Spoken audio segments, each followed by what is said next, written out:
Dans l'Église catholique, un diocèse est confié par le pape à un évêque, successeur des apôtres. Qu'est-ce qu'un diocèse concrètement? Quel est le rôle de l'évêque? Comment est-ce organisé? Et y a-t-il un sens spirituel dans l'organisation d'un diocèse? Bonjour à tous nos auditeurs, bonjour Monseigneur. Bonjour. Vous avez depuis moins d'un an maintenant la charge du diocèse d'Avignon après avoir été évêque du diocèse de Rodez pendant 10 ans. À quoi sert un diocèse? Un diocèse, c'est une portion de territoire. Une portion de territoire dans laquelle est à ce moment-là installée une église locale. Un diocèse, on peut parler d'une église locale, c'est la même signification.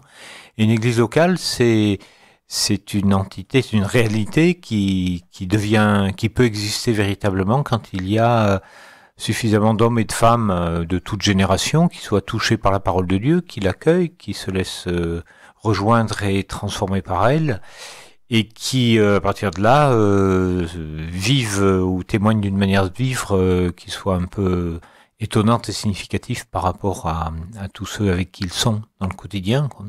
Donc un diocèse, c'est un lieu qui rassemble des chrétiens qui sont nourris par la parole de Dieu, qui sont nourris aussi par les sacrements, hein. Tout ça, c'est des éléments qui nourrissent la vie chrétienne pour les uns et pour les autres, et qui donc aussi ont besoin de ministres ordonnés, qu'ils soient diacres, qu'ils soient prêtres, qu'ils soient évêques, pour les accompagner. Et donc dans l'histoire de l'Église, c'est très net, hein, progressivement, on voit se développer un certain nombre de diocèses. À l'époque du Concile Vatican II, il y avait, je crois, 2500 diocèses dans le monde. Aujourd'hui, il y en a, je pense, un peu plus de 5000. Donc oui, c'est plutôt une réalité qui va en se développant partout où il y a une consistance suffisante de témoins de la foi en Jésus-Christ mort et ressuscité. On fait exister un diocèse.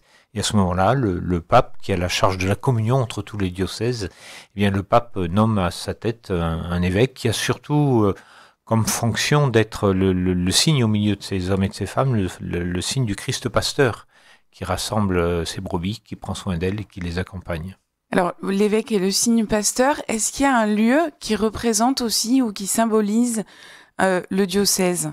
Il y a la cathédrale. Hein, la cathédrale, c'est toujours c'est le lieu où le peuple de Dieu est invité à se rassembler. Hein, et c'est toujours un lieu emblématique dans le diocèse. Alors en Avignon, il y a 6 cathédrales, parce qu'il y avait auparavant 6 diocèses, hein, jusqu'au début du 19e siècle. Hein, donc il y a une cathédrale à Cavaillon, à Apt, dans les différents anciens diocèses, hein, à Orange, à Carpentras, à Vaison-la-Romaine et donc à Avignon.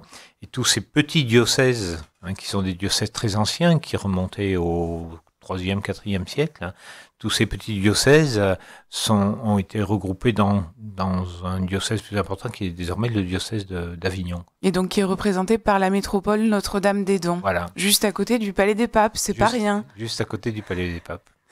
Alors comment est-ce organisé un diocèse?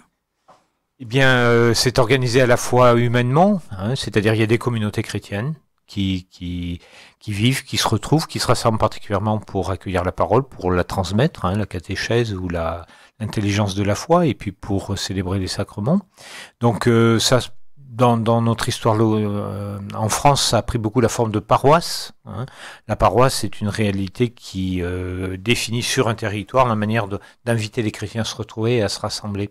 Et donc dans le diocèse, il y a un certain nombre de paroisses, et puis les paroisses sont organisées en doyennés, où il y a des liens plus particuliers entre des paroisses en proximité, et puis voilà, en élargissant.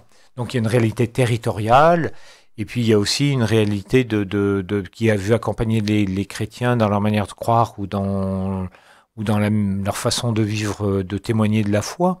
Donc il y a tous les lieux aussi qui sont des lieux, tous les services qui sont des lieux de formation, d'animation, de soutien de la vie des uns et des autres, services de la formation permanente, les services de la catéchèse ou du catéchuménat, les services auprès des personnes fragiles ou des malades, toutes les aumôneries et autres, vous voyez.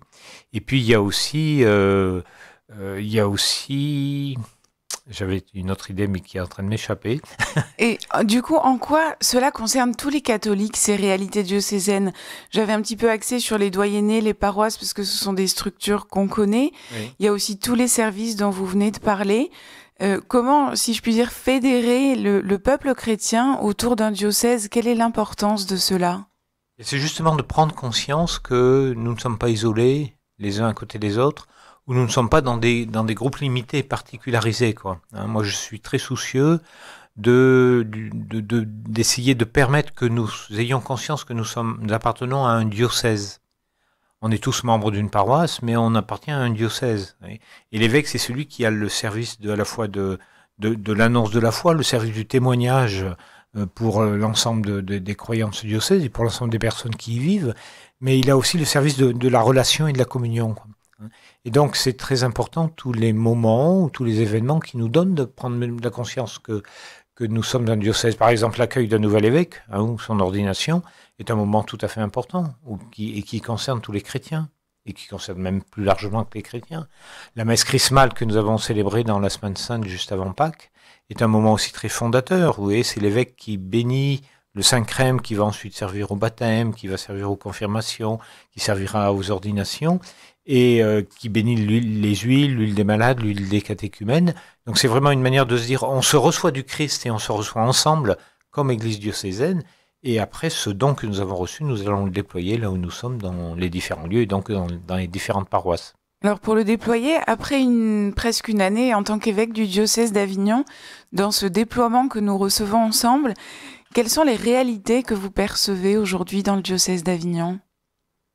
Des contrastes, je dirais. Des contrastes entre une vie dynamique, une grande richesse historique, architecturale, économique aussi parfois dans certains domaines, et puis en contrepoint une vraie fragilité, une vraie pauvreté, une précarité qui est importante et qu'on ne peut pas ne pas voir. Hein. Et donc il y a une vraie question d'unité, me semble-t-il, et de cohésion, hein, dans l'ensemble des hommes et des femmes qui vivent sur cette terre. Hein. Je sens la fragilité et la précarité qui marquent beaucoup de monde. Donc un des enjeux, c'est pour l'Église, hein, qui n'est qu'un acteur parmi d'autres dans la vie de la société, mais c'est de nous inviter sans cesse à cette attention-là, quoi, hein, pour ne pas passer à côté peut-être de ce que nous pouvons faire, hein, pour être présents aux uns et aux autres et soutenir une cohésion, un soutien pour chacun, et puis soutenir aussi une communion à travers cela. Quand vous parlez de pauvreté sur le territoire, vous faites référence à quelque chose en particulier? Je pense quand même, je pense qu'un certain nombre de personnes sont marquées par des pauvretés matérielles, financières, hein, par des situations de travail qui peuvent être un peu précaires, hein, un certain nombre d'emplois, en particulier peut-être dans l'agriculture, sont des emplois saisonniers, vous voyez, donc ça ne donne pas beaucoup de solidité, de stabilité à ceux qui peuvent les pratiquer, quoi. Et puis je pense aussi à une diversité de présence, une diversité d'origine qui fait aussi que tout le monde ne se sent pas chez soi de la même manière sur cette terre, quoi.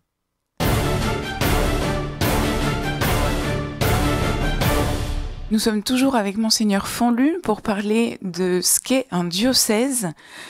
Vous avez rencontré récemment l'un des doyennés du diocèse, celui du Grand Avignon. Que se passe-t-il lors de ces rencontres? C'est un moment de proximité avec les prêtres d'abord, hein, je le disais, les doyennés, c'est donc quelques paroisses qui sont dans un même territoire qu'on appelle un doyenné. Ça correspond souvent à un canton ou ce type de découpage au niveau de la société civile. Et donc il y a quelques paroisses et il y a des prêtres, et c'est important. Ces prêtres se retrouvent de temps en temps ensemble, ils essaient de travailler en cohérence et en cohésion les uns avec les autres. Donc aller avec eux, c'est d'abord prendre le temps de les rencontrer, de les connaître un peu mieux, d'échanger aussi sur ce qu'ils portent et les questions qu'ils peuvent avoir dans leur manière de vivre la mission. Et puis c'est aussi une manière de rencontrer les chrétiens plus en proximité. C'est aussi une occasion de rencontrer des acteurs de la vie humaine ou de la vie économique. Hein. Ces 2 jours que j'ai passés sur ce doyenné, j'ai rencontré des responsables d'entreprise, j'ai rencontré aussi des élus, hein, et ça a été des moments tout à fait importants d'échange d'informations et puis de connaissances réciproques, quoi. Mais le plus important dans ce que j'ai vécu là, c'était la rencontre avec les prêtres, dans ce que nous avons pu échanger et puis dans le fait que nous ayons pu célébrer ensemble, puisqu'on a terminé ces 2 jours par la célébration de la confirmation qui était pour les jeunes, les enfants et les jeunes de ce doyenné qui était célébré à Montfavet. Tous les prêtres étaient là et puis il y avait aussi une communauté chrétienne nombreuse de membres de ces communautés et puis des familles des confirmants. Et c'était aussi une belle manière de se rassembler pour célébrer l'Eucharistie, en particulier pour les chrétiens de cette terre. En parlant des prêtres, vous formez en tant qu'évêque avec tous les prêtres ce qu'on appelle un presbytérium. Qu'est-ce que c'est exactement ? Le presbytérium, c'est l'ensemble des prêtres qui sont rassemblés autour de l'évêque et qui, d'une certaine manière, déploient sa propre mission. Les prêtres sont un déploiement de la présence et du ministère de l'évêque sur tous les lieux du diocèse où, bien évidemment, il ne peut pas être en même temps. Et les prêtres annoncent la parole, les prêtres célèbrent les sacrements, les prêtres servent la relation de communion et de relation à l'intérieur même des communautés chrétiennes. Ils président aussi à ce qui est décidé au service de la fraternité et de la charité entre les uns et les autres. Et ça, c'est la mission de l'évêque parce que c'est la mission du Christ au milieu des hommes. Et vous voyez, d'une certaine manière, ça nous dit que l'Église, c'est pas simplement une organisation sociologique qui se calquerait sur un certain nombre d'autres organisations sociales, mais l'Église, c'est vraiment un lieu qui essaie de continuer à déployer et à rendre perceptible la mission du Christ au milieu des hommes. Dans le Concile Vatican II, il y a un texte qui est assez frappant. C'est un décret, je ne vais pas utiliser les termes techniques, mais ça m'a beaucoup touché. L'union des prêtres avec les évêques est une exigence particulière de notre temps. On peut lire ça dans ce décret. Ces rencontres entre les différents doyennés, est-ce qu'elles sont l'occasion de travailler en ce sens ? Bien sûr, bien sûr. C'est quelque chose de très important parce que d'abord, c'est très attendu par les prêtres. Au sens où le ministère des prêtres n'est pas simple aujourd'hui, ils sont souvent seuls sur des territoires parfois importants, ils portent beaucoup de choses de différentes manières, et donc ils ont vraiment besoin de sentir qu'ils sont soutenus, qu'ils sont accompagnés, qu'ils sont écoutés, qu'ils sont respectés. Donc ça, je crois que c'est quelque chose de très important, et donc passer du temps avec eux, être avec et se préciser ensemble à la fois les questions que l'on rencontre, mais aussi la manière dont on peut vivre la mission est quelque chose de très important. Quand on regarde le ministère de Jésus avec ses apôtres, on voit qu'il a passé beaucoup de temps avec eux. Jésus n'était pas un ermite isolé qu'on allait rencontrer, c'est quelqu'un qui vivait au milieu des hommes et des femmes, qui se déplaçait et qui vivait avec ses apôtres, et en particulier dans l'évangile de Jean, qu'on lit beaucoup pendant le temps pascal, on peut méditer un peu toutes ces paroles précieuses et profondes qu'il a eues pour ses amis, pour ses apôtres, pour ceux qui l'ont accompagné, qui parfois ont eu du mal à le suivre, mais qui se sont laissés attachés à lui, quoi. Et bien de la même manière, les prêtres ont besoin de sentir ce soutien-là, ils ont besoin de sentir l'estime de leur évêque, et puis ils ont besoin aussi d'être accompagnés et de sentir aussi qu'une perspective ou qu'un horizon leur est proposé. Et dans ce même texte de Vatican II, ils insistent sur cette importance-là de l'union des prêtres avec l'évêque, dans le déploiement de la mission aussi, dans un contexte beaucoup plus complexe qu'il y a quelques années peut-être. Comment conserver ce dépôt de la foi transmise par les apôtres dans une dynamique vivante ?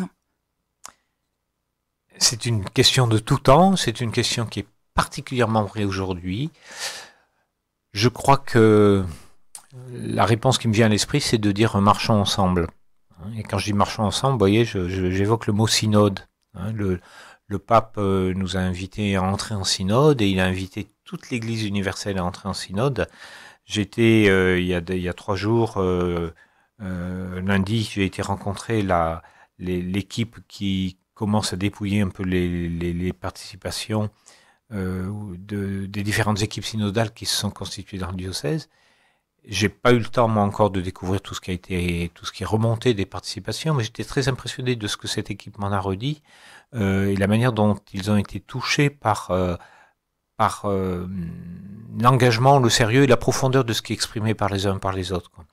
Et je pense qu'aujourd'hui, parce que c'est sans doute des éléments de notre vie en société qui l'appellent davantage, mais bien plus profondément parce que nous sommes tous disciples du Christ et animés par son esprit, nous avons à prendre la peine de permettre à chacun d'exprimer la parole qu'il a exprimée, et nous avons à porter le souci qu'elle soit accueillie, prise en compte et partagée. Rien que ça nous aide à définir des horizons nouveaux pour notre Église, quoi.